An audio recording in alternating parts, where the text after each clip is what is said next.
साथियों, जब आज हम लोग यहाँ पर टैफला में बैठ कर के बातचीत कर रहे हैं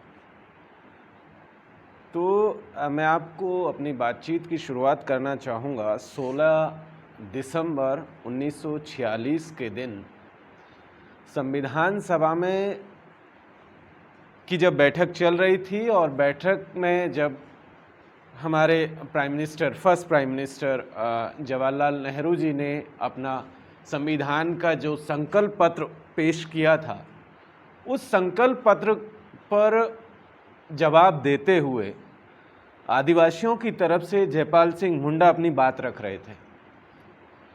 और जब जयपाल सिंह मुंडा अपनी बात रख रहे थे तो उन्होंने कहा था कि मैं सिंधु घाटी सभ्यता का वंशज आज यहाँ पर आज़ादी के उन लाखों गुमनाम लोगों की तरफ से यहाँ पर आप सबके सामने बोल रहा हूँ, जिन्हें कोई जंगली के नाम से जानता है, कोई प्रिमिटिव ट्राइब के नाम से जानता है, कोई बर्बर और कोई क्रिमिनल ट्राइब के नाम से जानता है। लेकिन मैं एक आदिवासी की हैसियत से यहाँ पर बोल रहा हूँ, उन तमाम लोगों की तरफ से यहाँ पर बोल रहा हूँ। ये संकल्प पत्र हमारे लिए बहुत कुछ नया नहीं सिखाने जा रहा है। ये जो लोकतंत्र का इसमें पूरा का पूरा ढांचा रखा गया है इस संकल्प पत्र में, ये हमें कम से कम आदिवासियों को लोकतंत्र नहीं सिखाने जा रहा है, क्योंकि आदिवासी इस धरती के सबसे लोकतांत्रिक लोग हैं। और अगर किसी को लोकतंत्र सीखना है तो वो आदिवासियों से जाकर के लोकतंत्र सीख सकता है।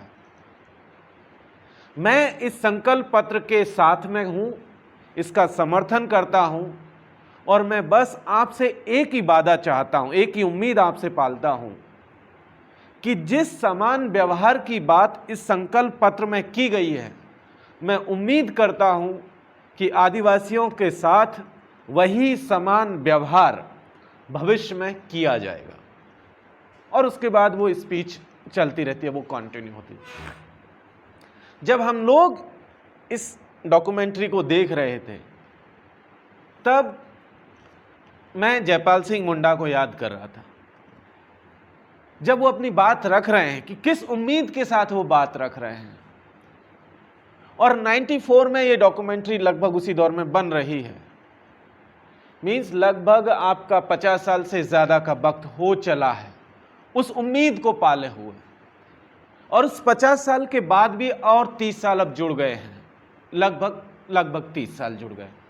आप अंदाजा लगाइए, आज़ादी के 75 वर्ष बाद भी वो जो उम्मीद की गई थी, वो उम्मीदें आज तक पूरी नहीं हो पाई हैं। जिस समानता की बात की गई थी, वो समानता आज तक आदिवासियों को नसीब नहीं हुई है। हमारे वो साथी जिस डॉक्यूमेंट्री में हम लोग देख रहे थे, तो वो कह रहे थे कि जब यहाँ पर अभ्यास के लिए, प्रैक्टिस के लिए आर्मी आती है तो हमें 1.5 रुपया, याद रखिएगा, उसमें कहा गया है कि हमें मुआवजे के तौर पर या मतलब उस कॉम्पेंसेशन के बतौर उस दौर के लिए 1.5 रुपया दिया जाता था। आप अंदाजा लगाइए, 1.5 रुपया।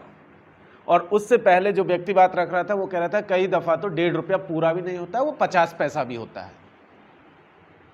ये आजादी के 50 साल बाद की बातें हैं। मसला सिर्फ जमीन का नहीं है।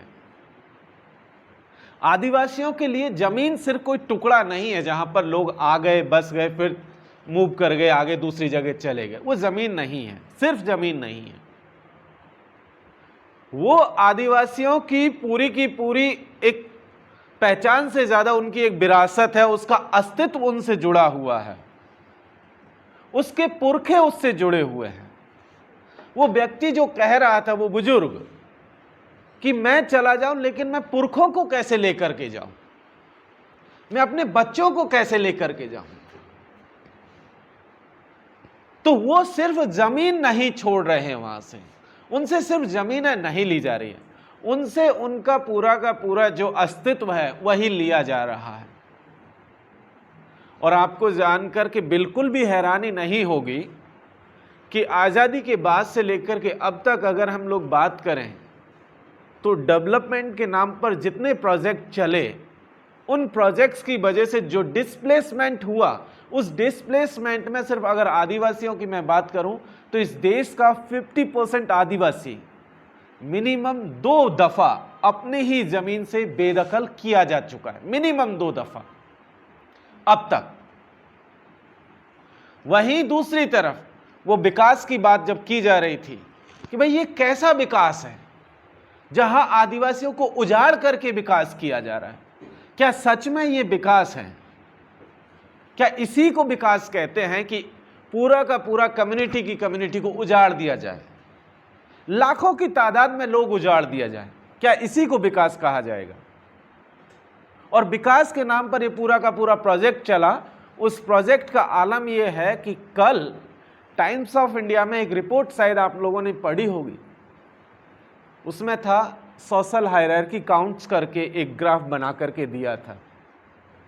उस रिपोर्ट में कहा गया था कि इस देश का जो आदिवासी है उसकी जो एवरेज जो उम्र है उसको अगर देखा जाए तो किसी भी सवर्ण व्यक्ति से, पुरुष की अगर बात करें तो एक आदिवासी पुरुष 7 साल कम जिंदा रहता है। 7 साल। आप सवर्ण पुरुष इस देश में 69.4 ईयर्स जिंदा रहता है औसतन इस देश में एवरेज, वहीं आदिवासी 62 ईयर्स जिंदा रहता है।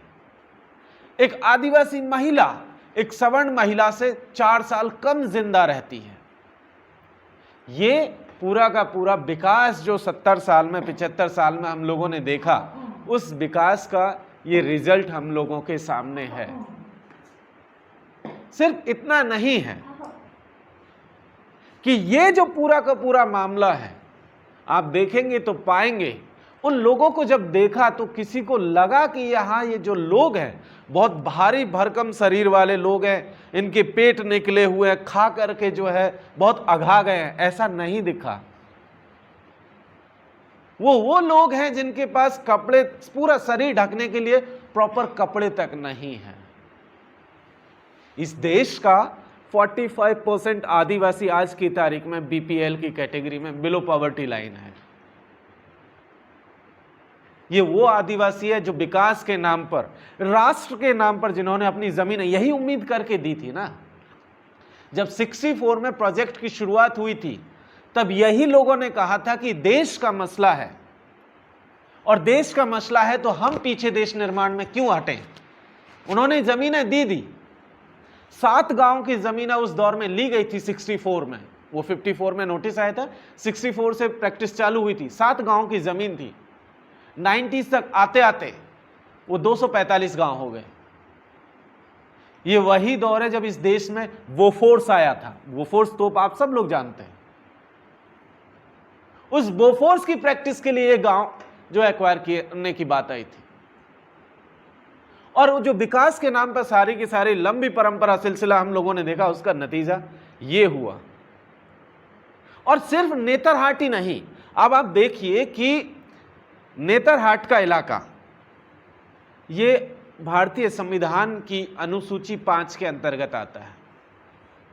भारतीय संविधान की अनुसूची 5 शेड्यूल 5 बहुत क्लियर कट कहता है कि इस देश का राष्ट्रपति अगर किसी एरिया को शेड्यूल 5 के अंतर्गत डिक्लेयर करता है तो उस एरिया के भीतर किसी भी तरीके का कोई भी काम होगा तो उसका ultimate owner president of India होंगे। स्टेट के लेवल पर गवर्नर होते हैं और उसको एडवाइज करने के लिए एक ट्राइबल एडवाइजरी काउंसिल होती है। जब पेसा एक्ट 1996 आया तो पेसा एक्ट में कहा गया लोकल एडमिनिस्ट्रेशन के लिए वहां ग्राम सभाओं को भी सारे के सारे राइट्स दे दिए गए। पेसा एक्ट के अंतर्गत भी इलाका आता है। 2006 में जब फॉरेस्ट राइट एक्ट आया उसके अंतर्गत भी ये इलाका आता है। उन सब के बावजूद, तमाम तरीके के कॉन्स्टिट्यूशनल प्रोविजंस के बावजूद भी ये जमीनें लगातार लेते रहे। जहां 1996 के बाद तो जरूरी था कि ग्राम सभाओं की अनुमति हो किसी भी लैंड को एक्वायर करने के लिए। जब 1999 का जब एक्ट आया सॉरी नोटिफिकेशन जब आया जिसकी वैलिडिटी आने वाली 11 मई 2022 को खत्म होनी है, ग्राम सभाओं की परमिशन नहीं ली गई, एडमिनिस्ट्रेशन ने फर्जी ग्राम सभाएं क्रिएट कर ली। उसके लिए लोग लगातार शिकायत करते रहे और वो फर्जी ग्राम सभाओं के जरिए वो जमीन एक्वायर कर ली गई और वो चल रहा है। अलग राज्य बन गया, उसके बाद सब ऐसे कैसे ही चल रहा है। अलग राज्य के नाम से तो आज तक नोटिफिकेशन भी नहीं आया, लास्ट नोटिफिकेशन 1999 का है। तो ऐसे में ये पूरी की पूरी जो लड़ाई है, इस लड़ाई का मकसद ये है कि किस तरीके से लोग, आदिवासी लोग अपनी जान को बचा सकें, अपने अस्तित्व को बचा सकें।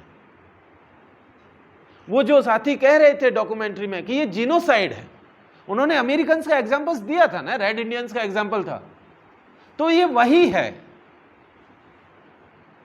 वो वही तरीका है। विकास के नाम पर ये जीनोसाइड्स ही हैं। आप आज की तारीख में देखिए, इस देश में सिर्फ नेतरहाट ही नहीं है, नेतरहाट के अलावा इस देश में 50 नेतरहाट मूवमेंट चल रहे हैं। जिस हसदेव का जिक्र एलिन कर रही थी, वो हसदेव में, वो हसदेव अरण्य जो जंगल है, वो जंगल में लगभग 1,74,000 हेक्टेयर के लैंड है। वो लैंड शेड्यूल 5 के अंतर्गत आता है, उसके एरिया में है। उस लैंड को यूटिलाइज करने का राइट्स दिए गए थे, उसकी ऑनरशिप यूटिलाइजेशन के लिए दिया गया था। राजस्थान इलेक्ट्रिसिटी जो बोर्ड है, जो इलेक्ट्रिसिटी प्रोड्यूस करता है, उस बोर्ड के पास जिम्मेदारी थी कि आप वहां से इलेक्ट्रिसिटी प्रोड्यूस करेंगे। उसके पास ऑनरशिप थी, लीज में, राजस्थान गवर्नमेंट के पास। लेकिन पिछले वर्षों में यह हुआ कि सबसे पहले उस इलाके को SEZ डिक्लेयर किया गया, स्पेशल इकोनॉमिक जोन डिक्लेयर किया गया, और SEZ डिक्लेयर करके वो जमीन राजस्थान सरकार ने अडानी को सौंप दी। जिस अडानी अंबानी का नाम लेकर के राहुल गांधी पार्लियामेंट में जो है उछल कूद मचाए रहते हैं, वही राजस्थान में उन्हीं कांग्रेस की सरकार है, छत्तीसगढ़ में उसी कांग्रेस की सरकार है, और वही लोग अडानी को जमीन दे रहे हैं। और उस अडानी ने यह किया, सबसे पहले जमीनें लेते ही आदिवासियों की एंट्री उस इलाके में बैन की। आज की तारीख में यह है कि पर डे अडानी उस जंगल से, सिर्फ उसी जंगल से लगभग 20 करोड़ का तो तेंदू पत्ता बेच रहा है डेली, तेंदू पत्ता जिससे बीड़ी बनती है। तो अडानी सिर्फ वहां बिजली नहीं प्रोड्यूस कर रहा है, अडानी वहां से बहुत कुछ चीजें ले रहा है, और आदिवासियों की एंट्री वहां पर बैन कर दी गई। पिछले दिनों जो है, कल परसों से हम लोग देख रहे हैं कि चिपको आंदोलन की तर्ज पर लोग ट्रीज को हक करके खड़े हुए हैं कि अब काटने आप आएंगे तो हम अपनी जान दे देंगे, लेकिन पेड़ नहीं कटने देंगे। हसदेव के साथ साथ आप देख लीजिए बाकी सिलगेर के भीतर भी, सिलगेर में पिछले साल 11 मई से एक मूवमेंट चल रहा है किसान आंदोलन की तर्ज पर। सिलगेर में आप में से बहुत सारे लोग जानते होंगे, बहुत सारे लोग नहीं जानते होंगे। अभी भी लोग किसानों की तर्ज पे बैठे हुए हैं, 50,000 लोग हैं जो बैठे हुए हैं। कोई उनके बारे में यहां नहीं जानता, दिल्ली में किसी को खबर नहीं है, लेकिन लोग आंदोलन चलाए हुए हैं। और उनका सिंपल कहना है कि भाई यहां से सरकार चाहती है कि आदिवासी इलाकों में मिलिट्री के कैंप लगे। आदिवासी कह रहे हैं कि हमें जरूरत नहीं है, कैंप की जरूरत नहीं है। सरकार कह रही नहीं नहीं आपको जरूरत है, तो यहां पर कैंप लगाया जाए। तो उसी को लेकर के पूरा चल रहा है। 11 मई को पहला टकराव आदिवासियों से हुआ था, 4 आदिवासी मारे गए थे, और उसके बाद हम लोगों ने देखा कि उन आदिवासियों की मौत के बाद सरकार ने पहले तो कहा, पुलिस ने कहा कि भाई ये तो नक्सली इन्वॉल्व, लेकिन वहां पे लोकल लोग जब वीडियोग्राफी कर रहे थे वो फुटेज आई कि नहीं नहीं ये तो प्रोटेस्ट के बीच में ओपन फायरिंग हुई है। तो उन्होंने कहा ठीक है आप चुप रहिए। हर व्यक्ति को, हर मृतक को, उसमें 4 लोग मारे गए थे ऑफिशियली, लेकिन उसमें 5 लोग थे। एक जो महिला मारी गई थी वो प्रेग्नेंट थी, उसका बच्चा भी उसके साथ मारा गया था। और कहा गया कि आपको 10,000 रुपया और एक कंबल, गर्मियों के मौसम में एक कंबल भी आपको मुआवजे के तौर पर इसका कॉम्पेंसेशन दिया जाएगा। आदिवासियों ने वो 10,000 रुपये और वो कंबल वापस लौटा दिए। पिछले साल हम लोगों ने मणिपुर का केस देखा, नवंबर के महीने में 14 आदिवासियों को मार दिया गया। पार्लियामेंट के भीतर कहा गया कि मिस्टेकन आइडेंटिटी का मसला है, हम लोगों को पहचान नहीं पाए कि ये लोग आदिवासी थे कि कोई और लोग थे, इसलिए मार दिए गए। किसी में कोई चर्चा नहीं है। पिछले एक महीने से 28 फरवरी से लेकर के अभी तक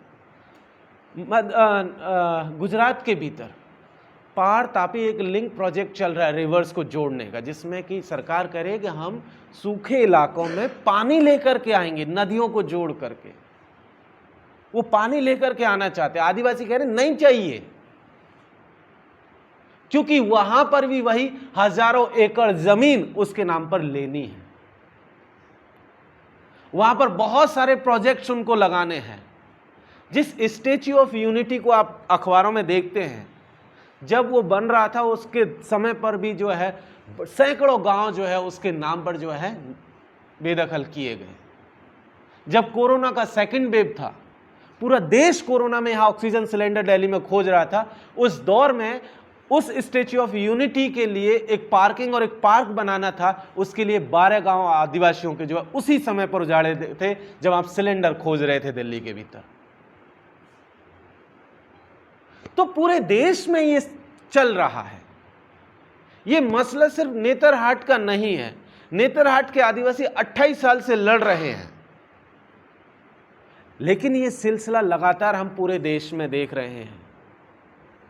लेकिन अफसोस इस बात का है कि जिस तरीके से आदिवासियों के बीच में हम जानते हैं कि बहुत सारी उस तरीके की यूनिटी नहीं देखने को मिलती कि एक ब्रॉडर नेशनल लेवल पर कोई यूनिटी हो, उसका एक खामियाजा उनको उठाना पड़ता है। लेकिन आज की तारीख में पूरे डिस्कोर्स से ही आदिवासी गायब है। पूरा का पूरा डिस्कोर्स, चाहे वो पॉलिटिकल डिस्कोर्स हो, चाहे एकेडमिया का डिस्कोर्स हो, चाहे मीडिया से हो, सब जगह से आदिवासी गायब है। ऐसे में ये पूरा का पूरा जो मुहिम है उसका मकसद ही यही है, और आप लोगों के साथ यहाँ आने का मकसद यही है कि भाई इस डिस्कोर्स में ऐसा ना हो जाए कि ये डिस्कोर्स से गायब होते होते उनका एग्जिस्टेंस ही खत्म हो जाए, जैसे कि अमेरिका से रेड इंडियंस खत्म हो गए। तो हम उम्मीद करते हैं कि आने वाले दिनों में ये तमाम जो लड़ाइयाँ चल रही हैं, उन लड़ाइयों को हम संवैधानिक दायरों में, वो कह रहे थे ना कि हम तो गांधी जी के मानने वाले हैं, एकदम आखिरी में उन्होंने कहा था सत्याग्रही लोग हैं, वो सर फोड़ देंगे तो हम एक हाथ से खून पहुंचेंगे, दूसरे आदमी को कह देंगे कि भाई अब तू अपना सर फोड़वा ले, लेकिन हम और कुछ नहीं करेंगे। तो वही बात है कि हम लोग उस मूवमेंट को, उस आंदोलन को कैसे मदद कर सकते हैं, उन लोगों को कैसे मजबूत कर सकते हैं ताकि उनकी ज़मीनें वापस उन तक पहुंच जाए, उनके जो रियल ऑनर है उन तक मिल जाए, और उनका जो ये जो पूरा का पूरा अस्तित्व के ऊपर जो संकट है उस संकट को टाला जा सके, उनको बचाया जा सके। बस यही मुझे कहना। Thank you.